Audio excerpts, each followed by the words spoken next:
আসসালামু আলাইকুম দর্শক, আশা করি আল্লাহর অশেষ রহমতে সবাই ভালো আছেন। আজকে সারা বাংলাদেশে ব্রয়লার মুরগিটা কেনা বেচা হচ্ছে 170 থেকে 90 মধ্যে। বিভিন্ন স্থানে আলাদা আলাদা রেটে কেনা বেচা হবে, এটাই স্বাভাবিক।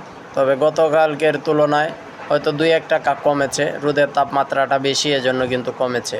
আপনারা আমাদের নিউজটা থেকে হয়তো বুঝতে পারবেন যে দামটা কিছুটা কমলো না বাড়লো, কারণ পুরো এরিয়ার নিউজ আমরা দিতে পারি না, সেজন্য আন্তরিকভাবে দুঃখিত। সারা বাংলাদেশে ডিমের বাজার সাবেক অবস্থান আছে, এরপর আমি শর্ট ভিডিওতে দেখিয়েছি। ব্রয়লার বাচ্চা 42 টাকায় আজকে অনলাইনে প্রকাশ করছে, বিক্রি হবে। ব্রাউন কক 22 টাকায়। এরপরে সোনালি সহ অন্যান্য সকল বাচ্চা, সোনালি জাতীয় যেগুলো আছে এগুলো কিন্তু 35 টাকার মধ্যে, আর হাইব্রিডগুলো কেনা বেচা হবে 50-এর মধ্যে। টাইগার কালার বাড়ছে, সুবর্ণরাজ এগুলো কিন্তু আজকে 62 টাকার মধ্যে কেনা বেচা হবে। যে যেখান থেকে রেটগুলো পেয়েছেন কমেন্টসে জানাতে পারবেন।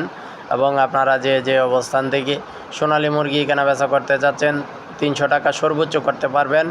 কালার বার্ড, টাইগারসে, সুবর্ণরাজ এগুলো 260 থেকে 80 টাকা পর্যন্ত করতে পারবেন। আর রিজেক্ট ক্লিয়ারটা করতে পারবেন 300 টাকা পর্যন্ত। সবাই সুস্থ থাকুন, ভালো থাকুন, আল্লাহ হাফেজ।